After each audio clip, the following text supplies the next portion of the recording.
Hello po, naimbagnal daw tayo amin. Kamusta po kayong lahat? Sana po nasa mabuti kayong kalagayan. San man panig kayong mundo naroroon. Yun, no? Hello po, gusto ko lang po palang kunin itong pagkakataon na to para po sabihin sa ating lahat ng kababayan na mag-iingat po kayo lagi at mayroon na namang parating na bagyo. So yun, no, sa mga taga-South po, South Luzon at saka bandang Visayas, Cebu, ingat-ingat po kayo dyan at diyan na naman po yung tinutumbok ng ating bagyo.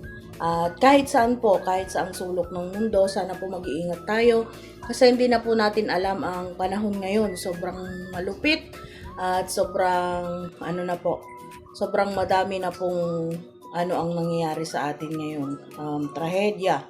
So kaya mag-iingat po sana tayo at sana po kumapit po tayo sa Ama na sana po'y gabayan po tayo at wag na po sanang matuloy yung sinasabi nilang super typhoon kasi syempre hindi naman po yun madali at hindi rin po biro ang may ganung pong magiging trahedya na naman. At yun nga po, sa mga katulad ko po na ay mag-pray po tayo at syempre wag po natin kakalimutan ng pumunta po sa church at doon po tayo mag-pray ng taimtim. Kahit di po sa church, pwede rin po sa bahay. Basta pray po tayo. Sana tulungan po tayo ng Ama at iligtas at ilayo sa anumang kapahamakan. So ngayon po ay magluluto na naman po tayo ulit. Kasi may request po na luto na naman sa inyong lingkod. So ito po ang ating mga sangkap for today's video. At gusto ko lang din po sanang idagdag na sana po mapanood at ma-share ninyo tong video na to para po magsilbing magsilbing aral din sa mga gustong magluto pa at matutong magluto. So yun, nakikiusap ako sa inyo, pa-like, share, and comments po sana ang ating video na to. At ito na po ang ating lulutuin for today's video. Meron po tayong manok dito. Nilaga ko na po yan at nahimay-himay ko na po. Meron din po tayong butter dito na medyo malambot na kasi kanina pa po yan nabili. Wala naman po tayong rep kaya lumambot na po. Meron din po tayo ditong toyo, may suka po tayo. At meron po tayong oyster sauce, bawang, sibuyas, sili, laurel. At meron po tayo ditong yung aswete. Yun. Nilagyan ko na po siya ng tubig na mainit para mababad na po yung aswete natin. So tara po, tulungan niyo po muna ako at i-ready po natin ang ating mga sangkap. Ito po pala, hindi ko na pinakita kung paano ko ilaga.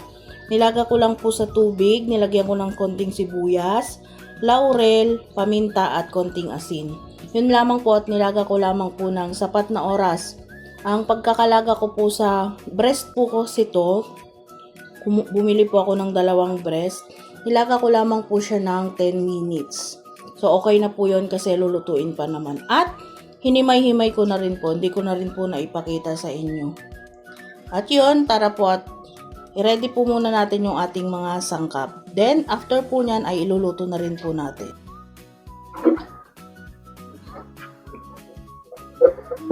At yun na po, gagayak ko lamang po tong sibuyas natin.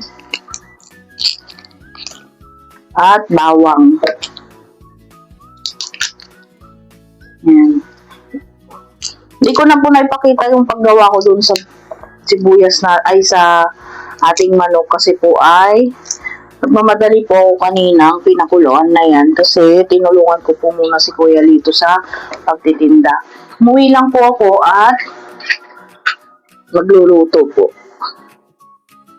Pero sabi ng Kuya Lito, okay na daw po siya doon at mag-vlog na rin naman daw ako dito.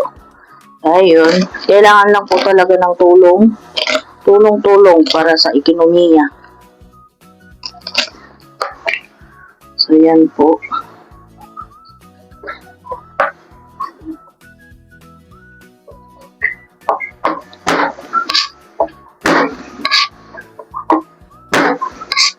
Pagka ano po, pwede po itong ganitong ulam, pwede po ninyong i-stack din itong ganito. Kasi nga ay hindi naman ito panisin.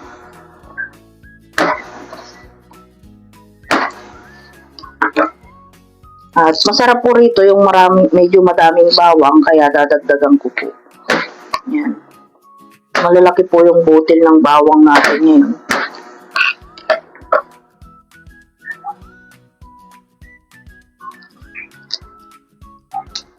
Yan.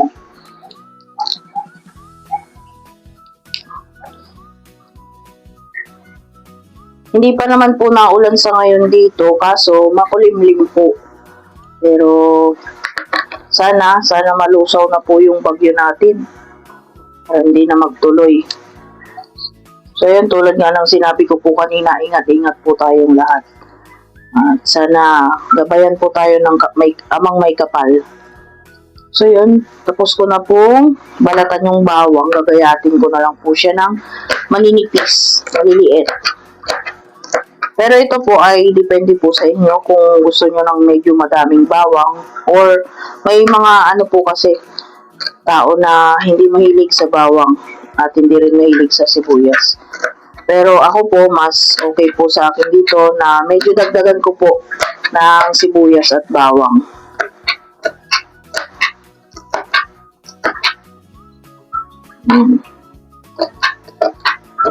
Tulad nga po ng sinasabi ko, ito pong version na to ay version ulit ni Ate Vera. Sa mga gusto pong bumaya at gusto pong itry, okay na okay lang pong gayahin at itry nyo po. Sa mga hindi pa po ninyo alam na kung paano po gawin, ay panoorin nyo lamang po itong vlog na to hanggang dulo po para po malaman nyo kung ano po pagkakasunod-sunod. Based naman po sa pagluluto, depende rin po sa atin at kanya-kanya po tayong kung ano yung inuuna, kung ano yung inilalagay, depende rin po sa inyo yun. Kasi tulad niyan, yung iba ayaw ng sibuyas bawang, yung iba ayaw ng may laurel, yun po. Hindi po kasi tayo pare-parehas ng panlasa. Kaya yun, pwede naman po ninyong gawin ito sa version nyo. Kumbaga, kukuha lang po kayo ng tip sa akin. At hugasan ko lamang po itong sili. Yung sibuyas po pala kanina, nahugasan ko na yun. Hindi ko alam kung naipakita ko po sa video. So, ayan na nga po. Nabalatan ko na rin po yung laurel. Tinanggal ko na sa plastic. At sa mga nagsasabi po pala, bakit daw puro yung aking ginagamit ay puro tingi-tingi. Kumbaga yung puro bili-bili lang sa tindahan or sa ano. Tulad nga po ng sinasabi ko, wala pa naman masyadong budget ang inyong lingkod. Kaya yung tingi-tingi po muna, at least may nagagamit po. Yun lang po yung aking ginagawa po sa ngayon. Pero syempre, gusto rin po sana ng lingkod ninyo na may mga stock syempre. Sino ba naman po yung may ayaw ng ganun? Kaya lang, syempre, wala pa tayong budget ngayon na pang mga stock. Dito po muna tayo sa practical, di ba po? So, ayan na po, okay na po yung ating mga panglahok. Sibuyas, bawang, laurel, okay na po. Tara po, samahan nyo na po ako. Siset na po natin yung camera at yung kalan, bubuksan na po natin. Para naman po makapagsimula na tayo sa pagluluto. Ayan. So, ayan po, bukas na po yung ating kalan at nakasalang na rin po yung ating kawali. Atin na lamang po papainitin ang ating kawali. Para po maumpisa na po natin ang paggigisa. At pagpasensyahan nyo na po palang aking boses at yung likod ay masama na naman ang lasa.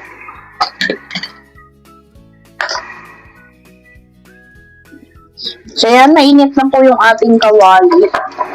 I-focus ko na po dito sa ating kawali yung ating pagluluto para po masundan po talaga ninyo kung ano po yung ating sunod-sunod na gagawin.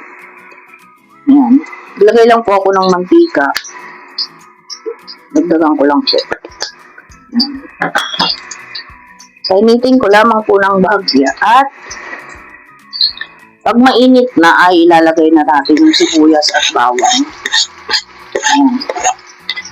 Opo, ang Ate Vera po ninyo sa mga bago pong manonood sa aming channel ay sabay po ako maglagay ng sibuyas bawang. Sabay ko po ito gisahin. Para sabay pong lumabas yung kaluluwa nila. Charot, yung aroma ba. Yan. At habang tayo'y nagluluto po, kuha po muna tayo ng tubig at iinom lang po muna tayo.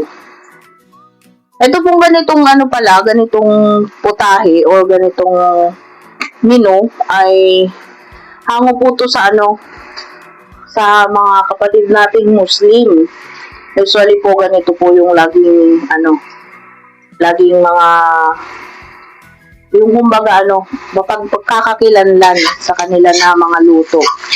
Isa po ito sa luto nila. Legendary. Magmula po ito sa mga taga Mindanao, mga Muslim. Yun, sa mga kapatid nating mga Muslim.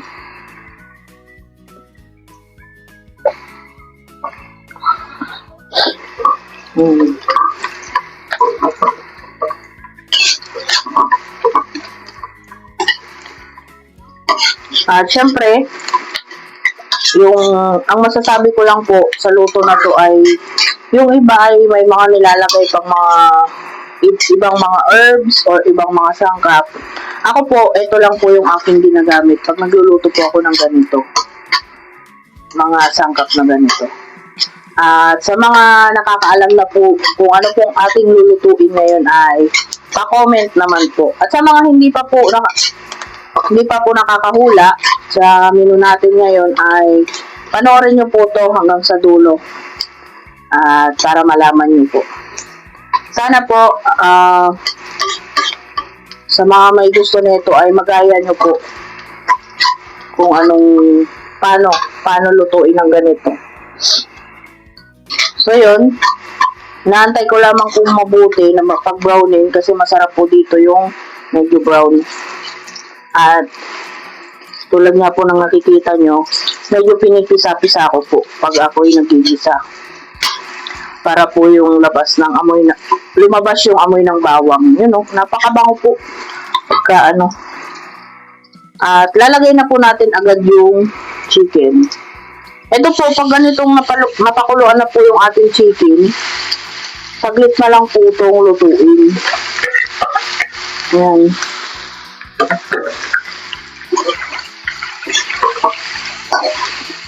Kasi luto naman na po ito.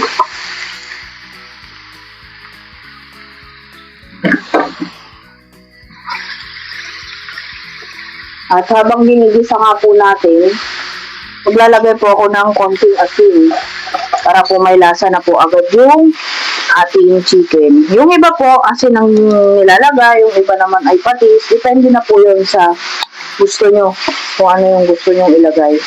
Ako po ay asin po ang ginamit ko ngayon. Ayan.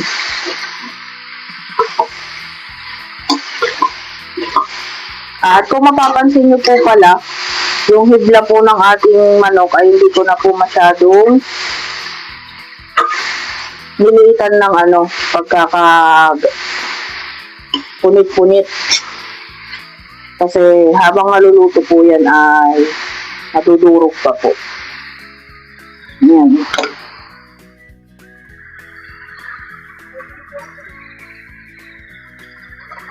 Medyo bisa lang po natin ng konti bago po natin ilagay yung ibang mga sangkap.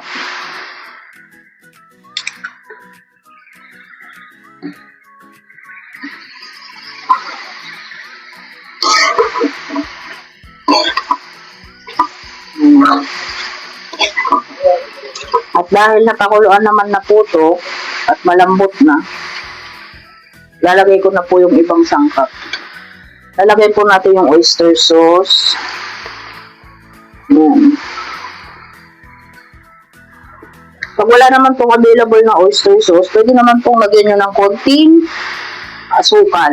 Pero ako po, hindi na ako maglalagay ng asukal kasi may oyster sauce na po tayo na gamit. At konting toyo. Depende na po yun sa inyo at sa panlasa nyo kung gaano karami ang ilalagay nyo.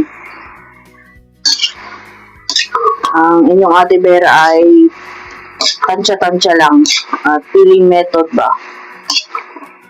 Ayan.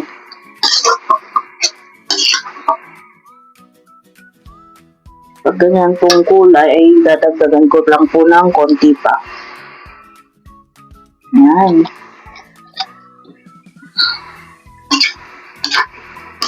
Ano? Okay na po itong ganitong kulay. At ilalagay ko na rin po yung dahon ng laurel para po bumango na siya. Pero yung pagpapakulo po nung tawag nun, ating manok ay nilagyan ko na rin po ng laurel. At lalagyan ko na po nung aswete. Inano ko lang po siya sa tubig na mainit para po lumabas yung katas.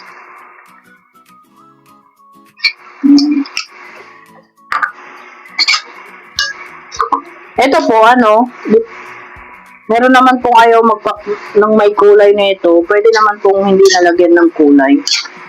Pwede nang walang aswete ito. Pero ako, gusto ko po yung may konting orange-orange.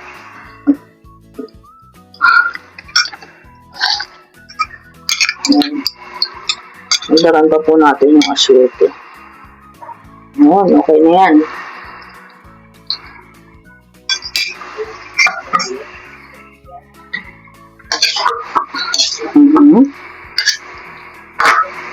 Ayan lang po kadali ang ating pagluluto dito. At ayan.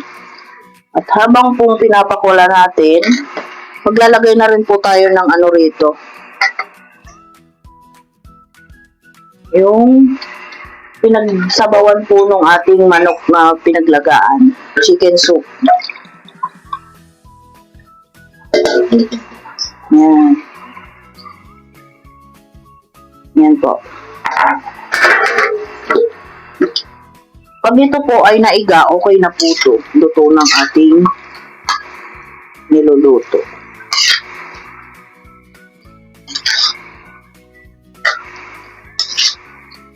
Papaigain lang po natin ng konti.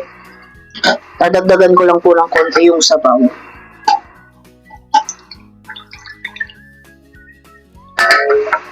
Yan, okay na. At yun na nga po, balikan ko. Ay, mayroon pa po tayong isang ilalagay, paminta.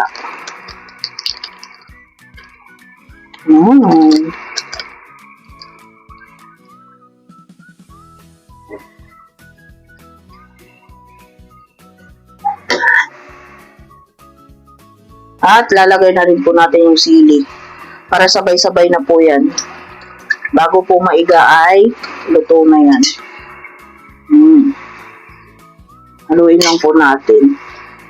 Bago po natin takpan muna. Papaigain lang natin. Excuse me po. So, ayan. Tatakpan po muna para naman maluto po siya at yung lasa niya ay kumapit talaga siya sa manok. Balikan ko po kayo maya-maya pag atin na pong titignan. At yan na nga po, check po natin, napakabango na. Yan. Kita nyo po ba yung kulay? Yan. Yun po yung gusto ko, kaya po ako naglalagay ng aswete. Or annatto seeds. Yan.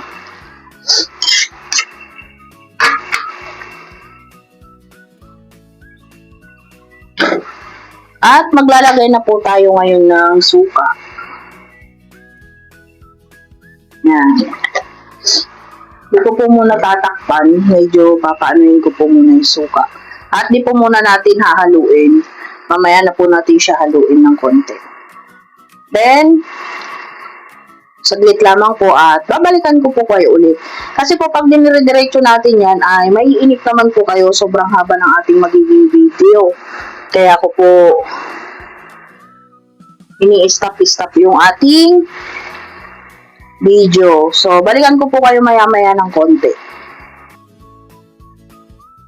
So ayan po, after po ng 3 minutes, nung malagyan po natin ng suka ay hahaluin na po natin. Yan. Maiiga na po yung ating nilagay na sabaw. Kaya, ito na po yung sign para ilagay na po natin yung panghuling sangkap. Ito po yung ating butter. Yan.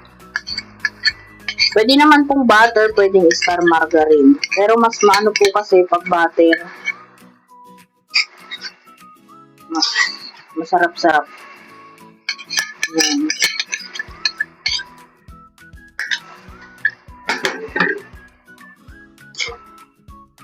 Ayan.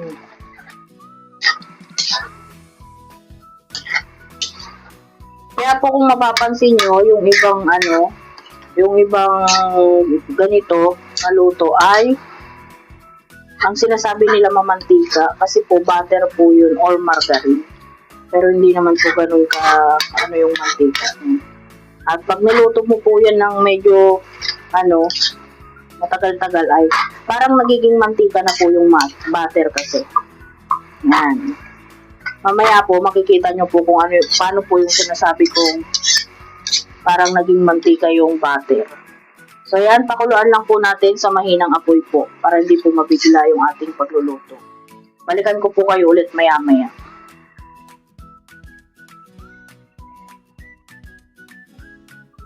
So, ayan po, tignan na po natin at nakakabango na, naamoy ko na siya talaga. Ayan. Ayan, oh. Mamanti-mantika na nga po. At malapit na ngang matuyo.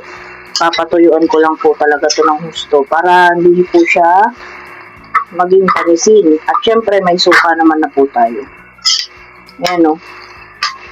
Lumalabas na po yung sarili niyang mantika. Ayan, oh. Yan. At napakaganda po ng kulay niya. Yan. Mga konting minuto pa po. Mga 10 minutes pa siguro to okay na. Siyempre po, kailangan po pag nagluluto tayo ay talaga matyaga po tayo. Matagal man po itong lutuin, pero pag nakain mo ay malalasap mo naman at mawawala yung inip mo sa pag-aantay. Ngayon, balikan ko po kayo ulit maya-maya. After po siguro ng mga ilang minuto at mawawala na po itong ating sabaw niya. Maiiga na siya. At pag maiga na po siya, ay okay na po. At yun po, check na po natin. Yan. Ayun na po yung mantika, oh. Labas na. Mantika na po yung mga yan. Hindi na po sabaw.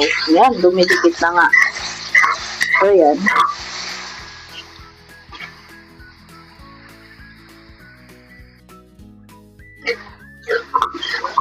Amoy na po ang aking chicken pastel. Opo, tama po kayo nang narinig. Chicken pastel or chicken pater. Ano?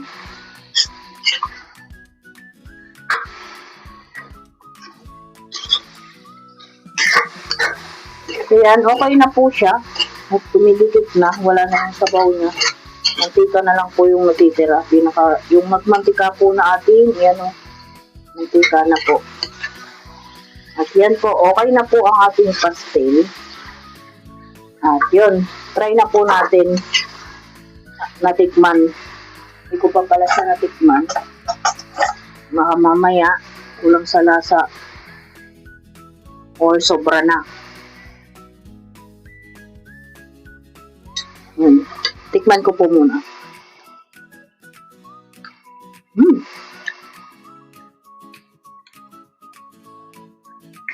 Okay na po yung lasa. Tingnan nyo po, oh. Yan, hindi na po yung sabaw, kundi yung nagmantika na po na ano niya kanina. Yung butter na nilagay natin.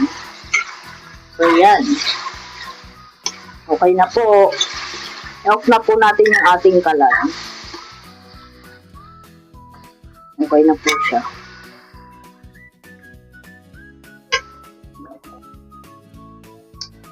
So, ayan na po. Ito na po ang ating pastil. Yan. Ano ba pong ginagawa niyo? Luto ng ating ulam. Kain po tayo. Thank you po sa panonood sa aming YouTube channel lagi. At sana po patuloy po kayong sumuporta po sa amin lagi. At magtsagaan niyo po sana kung ano po yung aming vlog sa ngayon. At maraming salamat po sa patuloy na sumusuporta at gumagabay po sa amin. Lalong-lalo na po sa aming mga vlogs. So, yun. Hanggang dito na lamang po muli. Salamat. Ingat po kayo lagi. God bless us all.